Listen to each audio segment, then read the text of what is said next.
Bakune niatku nang kene arep nesu kok. Be bumimu tak getihku arep digojak-jakan menungsa kaya dapurmu apa dikira aku wani. Lho. Piye to iki wong iki? Rumangsane apa? Prabu sapa mau? Jajar Blandang. Prabu Jajar Blandang. Kena kowe ngobrak-abrik karo Kadempel. Kena kowe arep mboyong Semar. Waton kowe iso nglangkai kuandane Bagong. Waton kowe iso nglangkai kuandane Bagong. Ning ana syarate. Syarate apa? Kowe iso ngalahke Bagong nek kowe wis iso nampa daya kemandane Ndara Werkudara. Ndara Werkudara kuwi nek perang nganggo sikil, ora tau kok Ndara Werkudara plak-plek. Ndara Werkudara nek ana mungsuh mesti mesti gajol ngono. Kowe janji iso nampa sikile Ndara Werkudara, kowe lagi iso glundhungke mestakane Bagong kowe.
Nuwun Bos.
Mendak alon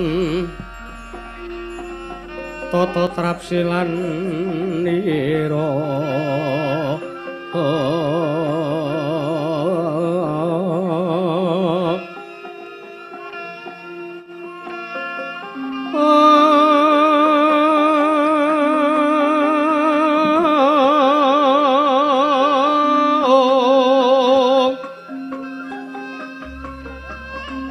Sampai kena stanira kalih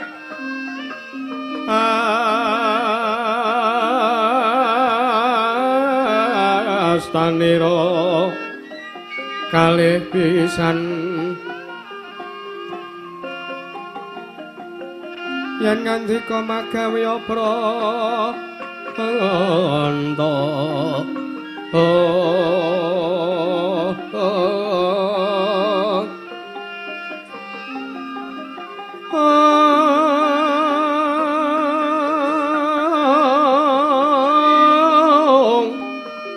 yen ngandika magawe pranta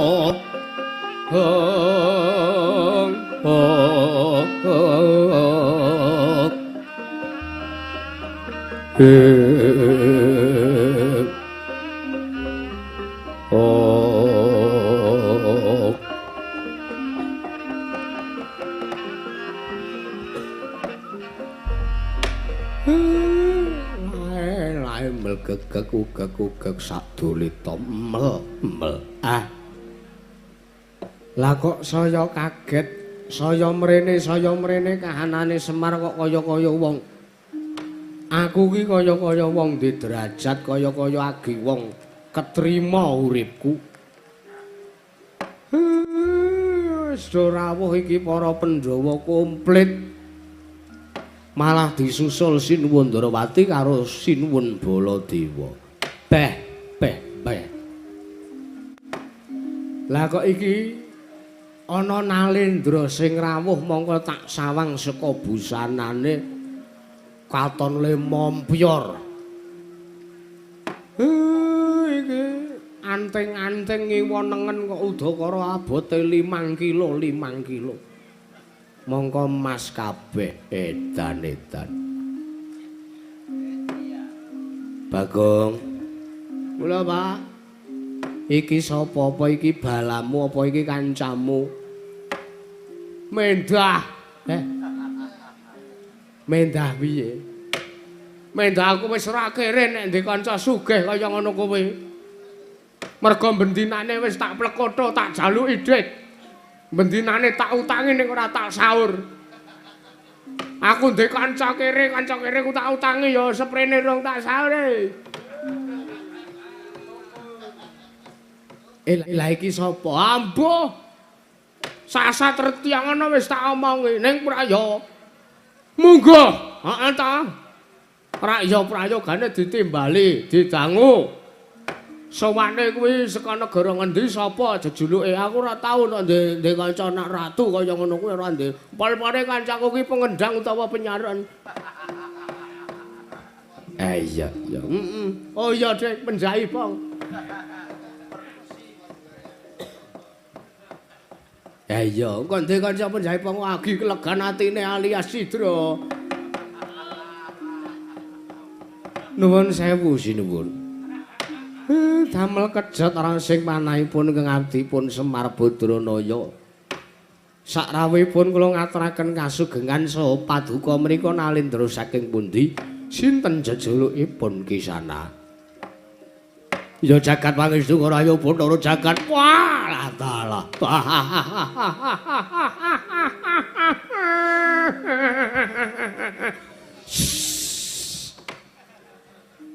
Yo Semar yo.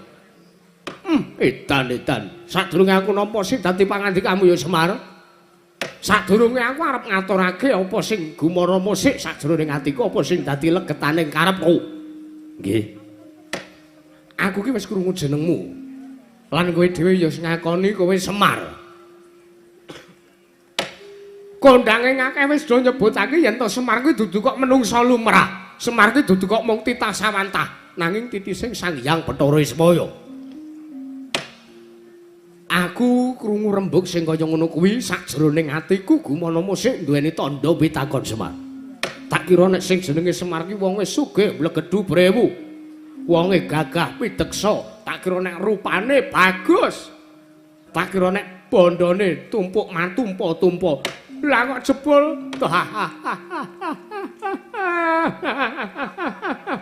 Kayak kere to kowe iki Semar. Tak kira nek kowe iki wonge bagus, tak kira nek kowe iki sugih, jebul omahmu kowe. Iki pendopo kok kaya cakruk. Kok sik kae sing ngene mburi pendopo kaya omahmu ya, Kaya omahmu Semar. Pangestunipun nggih niku gubuk kula niku omah kula. Omah kok kaya kamar mandi Semar. Walah. Bloko wae aku ora iso ngempet guyu roh kananmu Semar. Tak kira nek kowe iki bagus, tak kira nek kowe iki gagah pideksa. Lah kok jebul timune wujudanmu kaya buldog. Nggih kaya ngeten iki napa wontene kanane Semar. Wis ora apa-apa. Sing nyatani jagat ngundangake. Pripun? Jagat ngundangake. Gusti kuwi ngangkat derajate wong sing duweni kekurangan. Gusti kuwi ngangkat derajate sing nuwun sewu. Dheweke ndek kekurangan babagan rupa, nanging perkara batin mesti merantasi. Lah nek wis sudi mestani karo aku Semar. Slamet sowanku sadurunge ping pindhone. Kowe takon karo aku ya iki Nalendra saka negara Ngaljasangir. Nalendra saking negari Ngaljasangir. Yo. Jejulukku Prabu Jajar Blandang Semar.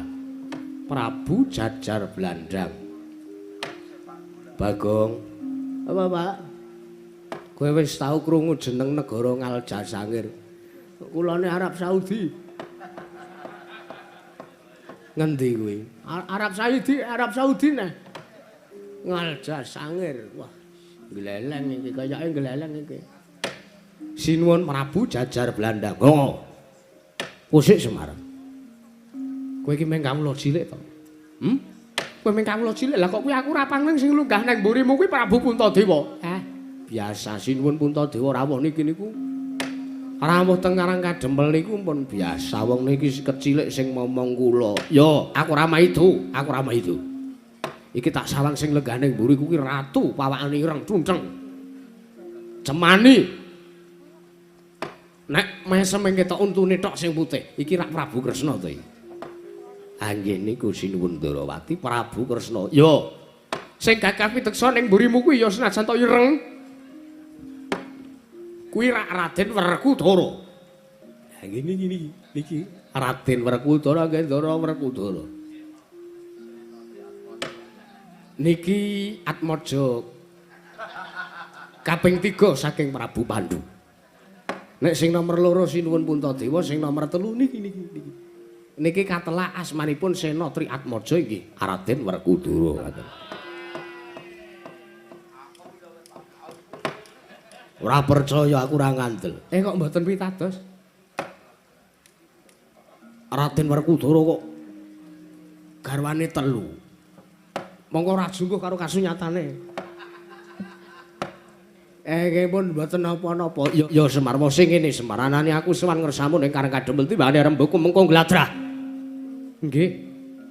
Mergo ngelingi aku ki nek karo wong elek iki aku ki awakku terus ngrasa gatel-gatel. Aku nek karo wong elek ki alergi aku. Nggih. Aku alergi tenan karo wong elek. Mulane ning negaraku Ngaljasangir ning kraton kono ora ana kaca mergo aku alergi karo wong elek. Pun alergi karo awake dhewe. Wong sing rembug ngene. Negaraku ing Ngaljasangir iki wis ana 3 candra. Ari kalunggan sak mengko. Ketaman Pagebluk, Ketaman Welaking Dewa Semar. Kaya-kaya negaraku ing Ngaljasangir iki kaya-kaya wis ora ana pengarep-arep urip meneh. Sebabe apa? Akeh sanjane para kawula dase ing esuk lara sore ketiwasan, sore lara esuk mutar. Akeh kedadeane. Malah tetandurane para kawula padha tumpes entek. Mergo dipangan ama, dipangan karo wereng. Nganti bingung rasane para kawula aku ing negara Ngaljasangir. Aku kepiye lek arep gawe srana waloya lan srana sadaring praja negaraku ing Ngaljasangir. Malah aku wis entuk sing wilasaning dewa. Merga sangka judheg sakane sangka jumpenatine sarta pamanggih lan pikire Prabu Jajar Blandang, aku tumuli manekung puja-puji. Aku njaluk ana ngersaning dewa ben aku diparingi katrangan. Lah kok jebul timune aku diparingi dawuh karo dewa, dewa paring mangsit karo Prabu Jajar Blandang. Nalendra Ngaljasangir supayane aku prapta, supayane aku sowan ngersaning Semar Badranaya. Semar, aku bantunen Semar. Aku bantunen, aku paring ana senjata pitulung. Mesakno kananing para kawula ning praja negaraku Ngaljasangir. Kowe gelem tak boyong ning negaraku Ngaljasangir Semar. Ora ketangtul kedheping paningal, nuruti sartane nyendikane apa sing dadi dawuhing dewa. Dewa paring dawuh negaraku bakal waloya nirmala temajati. Jati kateman waloya yen to ora ketang tulung kedheping peninggal. Ora ketang saketara wektu kowe mapan ing negaraku ing praja negara Ngaljasangir. Gelem ya Semar? Tulung, aku njaluk karo kowe. Gelem kowe tak boyong ning negaraku Ngaljasangir. Kowe arep njaluk apa? Kowe arep njaluk bebono apa? Kowe arep njaluk opah apa? Tak pinangkani waton kowe ora njaluk tumurune lintang lan rembulan. Malah nek perlu omahmu kae sekaya kamar mandi kae dimbrukke. Dimbrukke Semar. Tak bedah omahmu. Sekaya kamar mandi kae dimbrukke. Kowe tak gaweke omah sing magrong-magrong, tak papanke ning sak pinggiring ring rut. Tak papanke ning sak pinggiring ring rut. Kaya omahe Bu Sulis. Waton kowe gelem tak boyong ning negaraku. Omahmu sing kaya kamar mandi ki dimbrukke. Tak gek omah sing magrong-magrong ning pinggiring rut kaya omahe Bu Sulis. Kendaraanmu kuwi sepeda roda 3 kuwi. Ontel roda 3 kuwi dijurke. Buang, diobong, dilagar. Malah nek perlu wesine kilokke ning glithikan ngono. Tak tukokke ning negaraku Ngaljasangir kono arane Fortuner wernane putih. Tak tukokke mobil wis Semar. Watone apa? Watone kowe gelem tak boyong ning negaraku Ngaljasangir, kowe dadi serana walayaning praja negara Ngaljasangir sing ketaman Pagebluk. Gelem ya Semar? Please gelem. Nek kowe gelem mulya uripmu. Kowe njaluk kowe bali saka negaraku Ngaljasangir, omahmu wis apik. Omahmu sing kaya jedeng kaya kamar mandi kuwi wis ambruk. Kendaraanmu sepeda roda 3 kuwi wis ilang. Wis ganti Fortuner roda 4 solar matic. Tanpa gigi. Lho. Kowe tak gawani dhuwit 3 karung. Dhuwit 3 karung kuwi iso tok nggo urip tekan kiamat, kowe ora usah mangan apa-apa. Kowe nyanding dhuwit 3 karung kowe wis iso urip. Watone apa? Watone kon gelem tak boyong ning negaraku ing Ngaljasangir. Muni yo. Nuwun sewu, nuwun sewu. Kaget. Sepisan kula seneng. Merga kula arep diparingi bebungah sing kaya ngoten. Ning nuwun sewu lho sinuwun Prabu Jajar Blandang. Piye? Kula niku ora sah sampeyan paringi omah sing magrong-magrong, ora sah mapan teng pinggiring rut. Kula niku mapan teng mriki mawon kula pun remen, kula mapan teng mriki mawon kula pun seneng.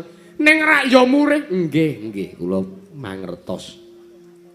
Kula pun tanggap, kula iso mbedake. Kula numpak pit rodone 3 niki mawon kula pun syukur. Matane bendinane ben esuk iso kula nggo ngeterke rabok teng sawah. Sorene iso kula nggih muat pakan Kalanjana.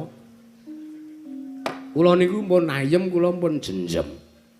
Jare kowe iki melu Pandhawa wis mataun-taun lah kok omahmu kanane sing kaya ngene.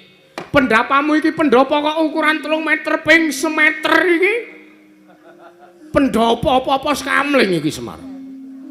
Lah nggih nembe gaduk kula nembe sementen. Kowe gelem mengke riyen.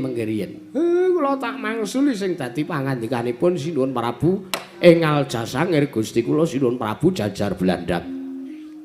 Sepisan Semar niku ora sulap karo kahanan Buruk Bono Picis. Bandha donya derajat pangkat kang sarta panguwasa. Merga kula mikir ngeten. Nek kula dadi wong sugih, nek kula dadi wong sing ketrima ketara lan ketari niku rekoso uripe Semar. Sebab napa? Dadi wong sugih niku ya ora penak. Dadi wong kere, nek le kere kenemenen niku mboten penak. Dadi wong sugih, kesugihan niku nggih mboten penak, malah mboten jenjem uripe, mboten ayem atine. Sebab napa? Mboten iso nemokke rasa sing keduga iso gawe tentrem, ora iso nemokke rasa sing keduga gawe jenjem. Merga nuwun sewu, kula iso ngrasake dadi wong sugih, wong kula niki mantan dewa. Ngaten. Elek-elek ngeten kula tau dadi dewa. Teng kahyangan niku urip anane mung tentrem terus. Teng kahyangan niku anane urip mung diuja kesenengan terus. Wong nek kesugihan le kamangka sugih niku nemen. Kamangka sugih ora iso kelong, kamangka sugih ora iso entek. Wong niku suwe-suwe nggih jeleh, wong niku suwe-suwe nggih bosen. Suwe-suwe nggih nglangut. Ngaten. Merga ngrumangsani lan ngrasake uripe kok ora ana suwijining perkara, uripe ora ana sandungan apa-apa, uripe kok ajeg kepenak. Kula malah wedi nek ngoten niku carane. Kula niku gelem lan kula nampa matur nuwun nek sampean arep maringi Semar bebungah. Wujud omah, kendaraan lan sak panunggalanipun. Ning ngemuti lelakon kula mriku mboten blereng kalian bondo donya. Kula mboten blereng kalian derajat pangkat bondo donya panguwasa, kula mboten blereng. Merga kula niku iso mbedakake lan kula iso ngrasake. Nek kula sugih kula bakal kepripun, nek kula melarat kula bakal kepripun. Mula sakderenge matur nuwun nek sampean arep maringi bebono kaya ngoten niku wau, mboten kateges kula nampik mboten sah. Ya wis ora apa-apa. Ora apa-apa nek kowe ora gelem tak wenehke anakmu. Anakmu kuwi rak telu. Gareng Petruk karo Bagong. Nek kowe ora gelem nampa ben anak-anakmu wae. Oh, mangkat to mir gelem kok. Sik. Ngose aja kesusu, aja kemudu kudu selarep. Aku selarep numpak apa mau Fortuner. Edan nek gleleng aku numpak Fortuner. Biasane mung numpak anu Kijang Rover biasane aku tak nggo dolan ning Kebumen bempere kecer. Tak gendokke lehku ngegas kok gruk. Gareng apa kuwi, Gong? Wis ben. Ya perandene tak baleni ora apa-apa. Aku ya kesusu wis gek kowe gelem diboyong, kowe wegah nampa opahe ora apa-apa men aku karo Gareng karo Petruk wae sing ngrasake. Engko sik Bagong, engko sik. Mengke riyen sinuwun Prabu Jajar Blandang. Semar kepiye? Kula ora kok teges ngilang-ilangke, kula kok ora teges sombong. Ora kok teges kula niku moh minangkani sing dadi pamundhut lan dawuhipun Gusti kula ing Aljasangir. Ning kula ngelingi sakniki gawean kula nembe kathah, kula nembe repot. Lho. Kowe lagi duweni kerepotan apa, Semar? Mengke riyen niki lho. Sampeyan nak mesti tuwuh tandha pitakon salebete maneh sampeyan kena ngapa kok Pandhawa duting jeruntul rawuh mriki? Yo. Apa wigatine Pandhawa prapta ning Karang Kadempel? Niki niku arep njaluk biantune Semar. Para Pandhawa ajeng miwiti anggenipun bangun negari Ngamarta. Dadi niki kula ora iso ninggal sinuwun. Yo Semar ora dadi ngopo. Nek pancen kowe lagi duweni kerepotan kowe arep miwiti bangun negara Ngamarta tak enteni. Mergo tak kira Gandeng Pandhawa ki wong digdaya. Pandhawa ki satria sing pengpengan. Ora nganti gantarane dina, ora nganti surup surya, mengko Pandhawa mesti wis rampung nggone bangun negara Ngamarta lan kowe kelakon sartane kowe wis longgar, kowe wis lodang. Teman kowe iso tak bing negara ku Aljasangir. Mengke riyen sampeyan aja mutus sisik lho. Sampeyan aja mesthekke wektune riyen. Sebab napa? Wong arep mbangun negara niku ora gampang. Kula niku ya ngrasake kula niki duwe bojo, kula ngomong wong siji kemawon niku angele setengah modar. Kula ngomong wong siji niku ngadepi sikape sing ndak dina saya beda dina beda watak. Nganti kaya arep mbledhos mbun-bunane Semar. Napa meneh niki Nalendra Ngamarta sinuwun Puntadewa niki momong kawula sak jagat Ngamarta, momong kawula sak Prajanegara Ngendraprasta niku cacahe akeh ra ukur, cacahe akeh ra kira-kira. Lah rak ya saya ngrekoso to sinuwun. Pramila nuwun sewu kula ora iso mesthekke mbuh rampunge Pandhawa niku lembangun Ngamarta mengke sonten pun rampung. Nek mengke sonten pun rampit kula tak sowan dhewe teng negara Aljasangir ora sah sampeyan nganti kula tak sowan dhewe. Umpama rampunge sesuk-esuk nggih sesuk-esuk kula tak sowan teng negarane sampeyan. Umpama rampung seminggu nggih seminggu. Saklajengipun kula tak sowan umpama rampung sesasi kula tak sowan umpama rampung setahun kula tak sowan teng negarane sampeyan.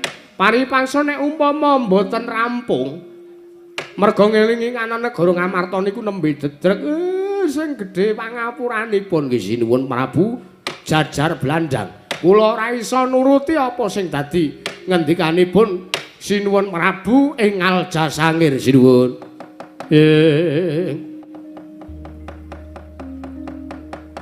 Kagyatri sang kapirang urinanggul kinempit-kempit.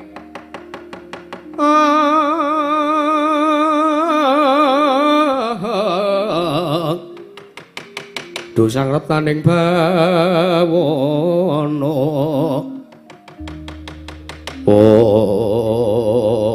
Walah dalah yo jagat pangestu ora upana jagat. Yo Semar yo. Ning mengko dhisik Semar. Mau ning ngarep aku nampa maturmu yen to kowe matur. Kowe sago praptane negaraku ing Aljasangir. Tak kira ora nganti surup surya Pandhawa rampung le mbangun negara Ngamarta. Tumuli kowe bakal sago sowaning negaraku Aljasangir. Ning marang tak pitung iki mau tak rungok-rungokke tak gelar tak gulung tak glicah kanthi permati sing dadi aturmu. Kowe iki kok kaya dene wong tanpa beda ngandar-andar ngendukur. Kowe ming semaya aturmu betheke kowe wegah sowaning negaraku Aljasangir. Ya mung kowe nggunakake pawadan Pandhawa sing dadi pawadan lan Pandhawa sing dadi tamengmu. Ya ngono to piye? Ora ya ngono. Mengkiri yen kula niku ora kok ateges kula semaya, ora kok teges kula wegah. Diboyong teng negarane sampeyan. Kula gelem ning kene niku wau. Wanton sampeyan sabar, wanton sampeyan sago ngentosi sak rampunge gegayuhane para Pandhawa. Ora iso Semar, ora iso. Semar, wonten dawuh. Anane aku prapta mrene dina iki merga butuhku karo Semar iki dina iki uga ora kok sesuk, ora kok taun ngarep. Nek aku kuwi duweni gegayuhan. Aku ndek gegayuhan ku ya paripaksa aku kudu kelakon panjang aku dina iki uga. Ning kok jebul tinempune kowe mung kokean semaya ngandar-andar ngendukur ucapmu Semar. Tak pesthekke kowe mbalela, tak pesthekke kowe wegah. Nampa sing dadi dawuhe Prabu Jajar Belanda. Semar. Mau aku wis nembung karo kowe, kowe wis tak tembung kowe wis arep tak boyong kanthi nggunakake srana alis. Nanging bareng tinempune kowe nggunakake pawadan para Pandhawa ingkang bakal miwiti bangun negara Ngamarta. Aku arep nurudha paripeksa karo kowe Semar. Aku arep nurudha paripeksa karo kowe. Merga kowe mung kokean semaya, kowe kokean perdondi, kowe kokean wigati, kokean genem sing tanpa guna. Aku arep urudha paripeksa karo kowe. Janji kowe ora gelem tak urudha paripeksa, malah Karang Kadempel arep tak gawe Karang Abang. Karang Kadempel sing dadi desa kelangenanmu iki arep tak biyuki Bathang Sayuta. Kawulane ora jor-jorke kabeh Semar. Jaja muntap lir kinentap duka yayasine be. Netra kocak ngondara andir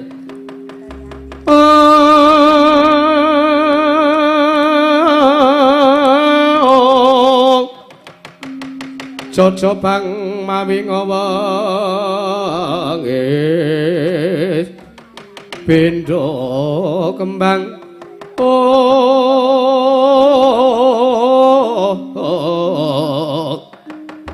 Bendo kembang ora mari bang yen sinabot marang sagedeng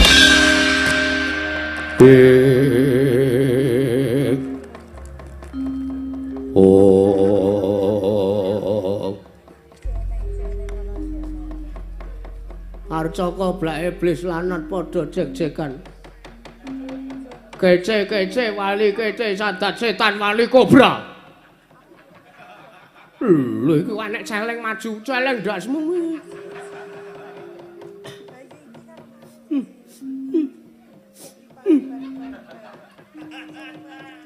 ngapa mer kok mitut iki iki wae tanggapan telung bengi telung dina mbladek kok ora adus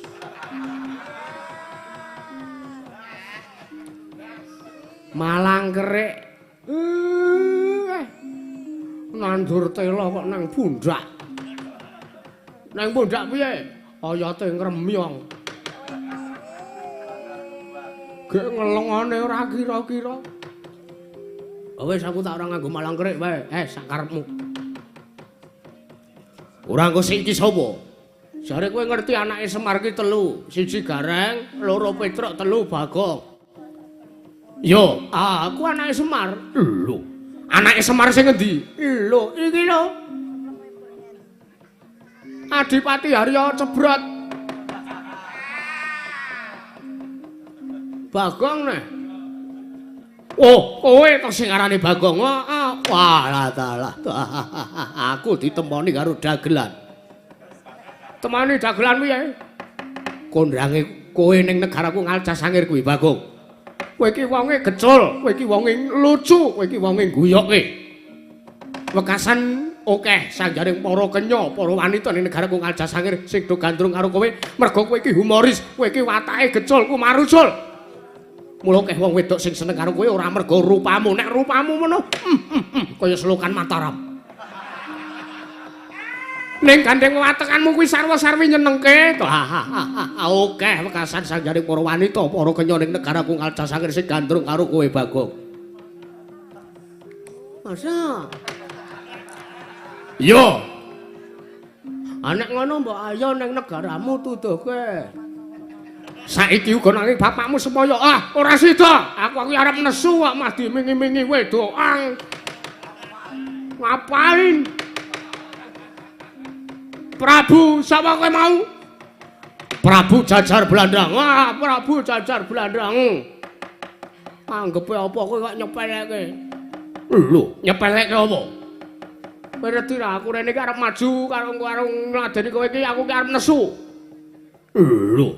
Kowe arep nesu. Wong nesu kok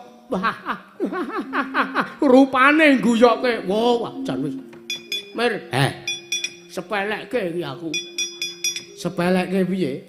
Dikira rupaku kaya ngene iki wis serem kaya ngene kok mataku wis mendelik-mendelik kaya ngene kok. Ora wedi. Ditane wae. Ana ora ganti sanjangan. Masa iso wae. Malah saya lucu. Lah. Wah, kleru. Iki rak bener iki. Edan gleleng aku gabetku ora sambung. Edan kok mengkari kathokan kolor. Kathok kolor wae iki bagor polar nggo ngombor sapi tak nggo kathokan ngerti ra. Prabu Jajar Blandang, ratu ing Ngalcasangir. Ngalcasangir. Ngerti ra? Anane kowe nesu karo aku ding sing nesu. Anane kowe ndene ucap kowe arep ngruda paripeksa karo bapak Narata ruda paripeksa ora apa-apa. Semar arep pateni ora apa-apa mergo anane Semar urip ya mung ngrekasake anak-anake. Lho. Kowe arep mepalangi gegayuhanku lek kowe ora mboyong karo bapakmu Semar ngono apa piye? Heeh, arep tak pepalangi. Ning ora apa-apa nek umpama Semar iki arep tak boyong ora apa-apa. Nek Semar ora gelem tak pateni ora apa-apa mergo iki wingi sasi wingi wis koma. Dadi sisan dene nek arep tak pateni pancen ana sisan. Ning anane aku nesu karo kowe. Profesionalitas kerja. Ngelingi aku kuwi duka ning Karangka Jembel. Lho. Kepala daerah tingkat 5. Kepala daerah tingkat 5. Presiden apa? Ratu. Kepala daerah tingkat 1 to?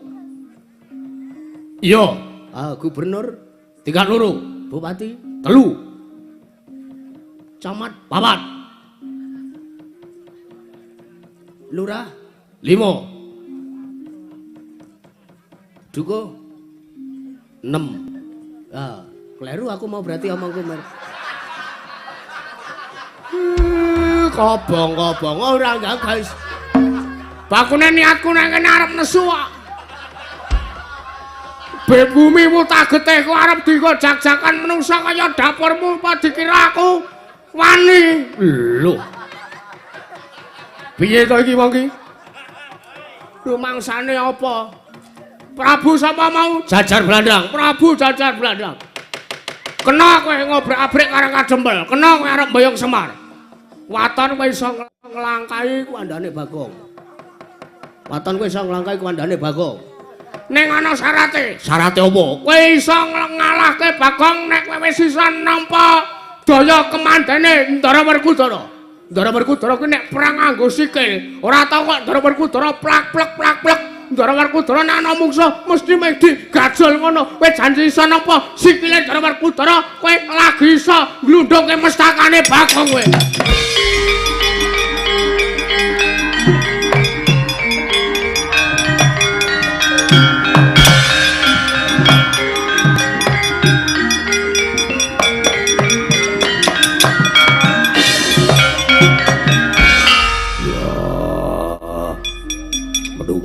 tatanan.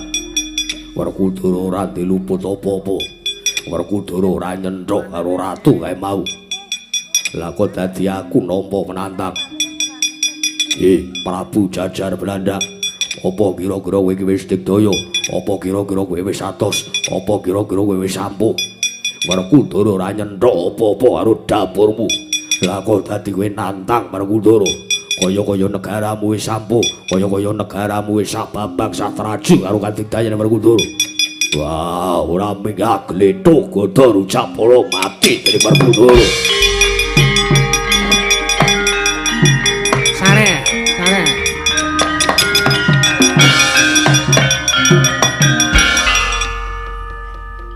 Ora iki ngapa to? Aku arep nesu. Nesu dasarmu nesu apa? Wah, ana ratu ngucap ngrasani karo Werkudara. Karani yen to Werkudara iki gedhe tuas. Lho. Gedhe tuas piye? Werkudara mung gedhe tok nanging ora duwe kadigdayan. Runte atiku dirasani kaya ngono, runte atiku diarani kaya ngono karo ratu kae mau. Sampeyan iki ya arep kobongan apa kepiye? Wah, arep kobongan piye? Lho. Ora ono masalah apa-apa kok. Aku lho lebih padu karo ratu niku kok sampeyan niku maju klepat terus ratu niku mangbleki niku lupute napa dosane napa? Apa kowe ora ngrungokke ucape ratu kae mau? Napa ucap sing pundi? Ora ngrungokke ucape ratu kae mau nantang karo Werkudara. Sing pundi nek nantang karo sampeyan kula tak ngrungokke. Nggih, niki digenahke mboten napa-napa ta sinuwun ora apa-apa, Bagong. Murih kabeh kuwi rancak sartane gangsar. Nggih. Ratu nika wau nantang sampeyan sing pundi? Wah. Aku krungu dhewe. Aja kok kowe Bagong sing ngadepi karo aku. Ratu Ngalja Sangir kae sing jenenge Werkudara. Kon maju mrene. Kon tekan kene. Nek iso malah kon glundhunge mestakane Prabu Jajar Belanda. Apa dikira Werkudara ora krungu? Malah dhewe karo Sumbar Werkudara kae gedhe tuas. Gedhe ning ngarep ning nek wis maju perang mung dadi cilik ngono kuwi. Sing pundi niku wau? Aku krungu. Lho. Wah, kamu kok ora ngerti. Aku ki nyedekke awak aku wis ler-leran. Mah krungu Ratu Sumbar. Pripun iki? Ngene wae. Nek munggo aku kok kowe sing nglindur Werkudara. Lindur piye? Ratu kae mau ora nantang kowe ning kowe sing ngimpi. Wah, ora. Aku krungu dhewe. Bagong, pripun? Apa kowe krungu ratu kae mau nyumbari karo Werkudara? Ambok sumpah blindes teng. Nek kula krungu, mboten krungu kok. Sampeyan midhangen apa mboten? Ora wong ratune ning ngarepku. Ratune ning ngarepku nek umpama ratu kae mau muni kaya ngono tenan rak ya mestine aku krungu. Lah nggih. Kok Prabu midhangen mboten? Ora. Mergo pun Kakang ki aturku ki wis seru. Aku nek omonganku suaraku wis seru. Ning isih kalah seru karo ratu kae mau. Mestine aku krungu yen to ratu kae mau nyumbari kaya ngono. Kowe totok wae krungu ora iki? Ora krungu. Sinuwun putra midhangen mboten?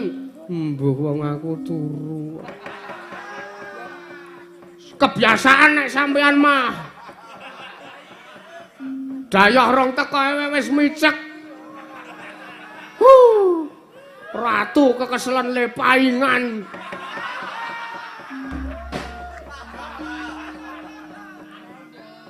Oh, mboten enten sing do krungu nek ratu niku wau Sumbar niku. Wah, nanging tenan. Werkudara krungu, aku krungu, kupingku dhewe sing ngrungokke. Mbok menawi niku anu ngeten lho. Wong niku nek nembe kekeselen awake, nembe sayah pikire niku enten proses di dalam otak niku mengolah sing namanya morfologi kehidupan. Edan apa iki? Apa iki? Ngelmu apa iki? SPSI anggepe. Niku mbok menawa sampean mung ketonto, sampean tau disumbari apa karo mungsuh sinten, terus sampean krungu ratu nika wau ngomong dikirane nyenthok karo sampeyan ning janjane mboten. Kresna iki piye? Ayo wis dirampungi perkarane kok ya ora. Wong sing kowe sing wis ndugang kowe nimbles karo Ratu Kemau gelem ora gelem Ratu Kemau ya tak undurke. Wah, Idan. Ora janjane perkarane apa dadak nesu-nesu karo Ratu Kemau barang. Kula niku meh ngomong janjane. Sakniki kula buka sisan sing dadekke sampean iso ketonto kaya ngoten niku mergo kula sing ngomong. Kowe omong wi. Kowe kena nglangkahi kuwandane Bagong. Kowe kelakon nglangkahi kuwandane Bagong, kowe kelakon maju perang mungsuh Bagong. Kula ngomong karo Ratu niku wau. Yo. Ning watone sampean iso kuat nampani sikile Ndara Werkudara, nadhahi sikile Raden Bratasena satriya ing Jodipati. Mergo nek perang niku ora tau kok sing jeneng nganggo tangan tes ngantem niku ora tau. Meng nganggo sikil jlang-jleng. Ah kok sampean maju rak tenan to, ngandani kok ora. Mau bareng kula malah mboten kecegat demo sampean. Iya ya, Pak. Kok enggak. Ning ngono anane aku ketonto iki mau mergo saka cangkeme Bagong. Lho, pripun iki sinipun pripun sampean sing minangka penengah teng perkara niki? Werkudara. Apa? Sesuk meneh nek sebo pun Kakang lagi prapta iki aja turu. Ngono. Ngantuk wae ora oleh. Wah, aku ora ditareni rembug apa-apa, ora ya aku nglangut mung ngrungokke wong jagongan. Mbok kaya pun Kakang iki lho. Ngantuk sithik mripatku tak olesi PPO. Nek sampean mono wong ora tau turu ah. Nek kabeh iki mau janjane dudu kok lupute Bagong, wong Bagong ngomong kaya ngono ki rak ya kasunyatane to Bagong. Nggih. Kowe nek perang rak ya mung nggunakake sikil to Werkudara. Yo. Lah Bagong mau muni ngono apa kira-kira luput apa Bagong kira-kira ngarani kowe, apa kira-kira Bagong dawuh karo kowe, apa malah kira-kira Ratu kae mau nyumbari karo kowe? Ora. Lah nek ngono kowe gelem tanggung jawab perkarane apa ora? Aku gelem. Ning ono syarate. Syarate apa? Bagong sik kon maju. Sampeyan arep makake kula. Sejak kapan sampeyan dadi Jaya Indra? Profesor Ndarawati pun paring dawuh. Nek sampeyan luput mergo sampeyan nyumbari karo ratu nika wau. Lah kok dadi sampeyan arep Indra malah kula kon maju sike? Wah, sing ngomong nek Werkudara perang nganggo sikil gaweane, sing ngomong ki meng kowe. Lah nek ora tenan to, lah kula ora mung nyeritake nek sampeyan niku nek perang mesti menggunakake sikil ora to kok nganggo tangan. Niku napa ngoten niku kula menimbulkan benih-benih provokasi sinipun. Ora. Ora, anu ora tenan. Lah kok sampeyan kok waton kula sing kon maju anggepe apa? Wah, Idan. Malah kaya dipirang-pirange Werkudara.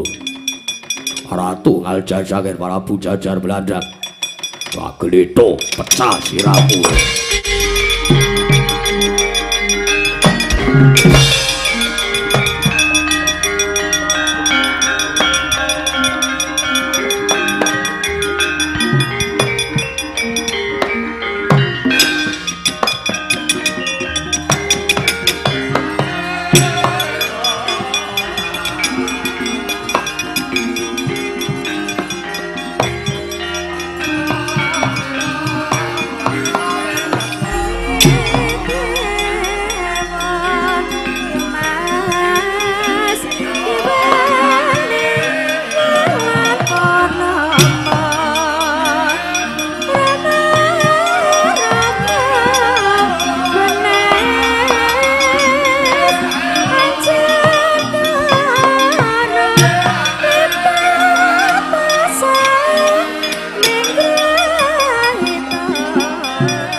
Den prayitna semuriris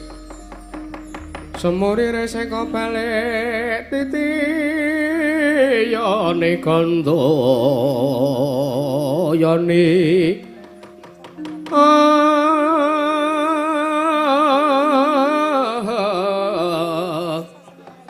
Trisnya purnama sasi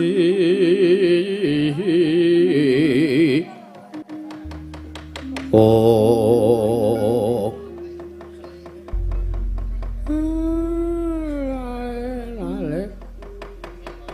lah kok mah dadi kriwikan dadi grojokan geguyon dadi tangisan kanane Bagong sing endi sing kriwikan dadi grojokan kok dadi tangisan kok nek nganti ana kahanan apa-apa sing nempuh karo ratu kae mau kok nek nganti ratu kae mau dipiloro karo Ndara Werkudara sapa sing kapitunan aku kok bingung iki ngapa to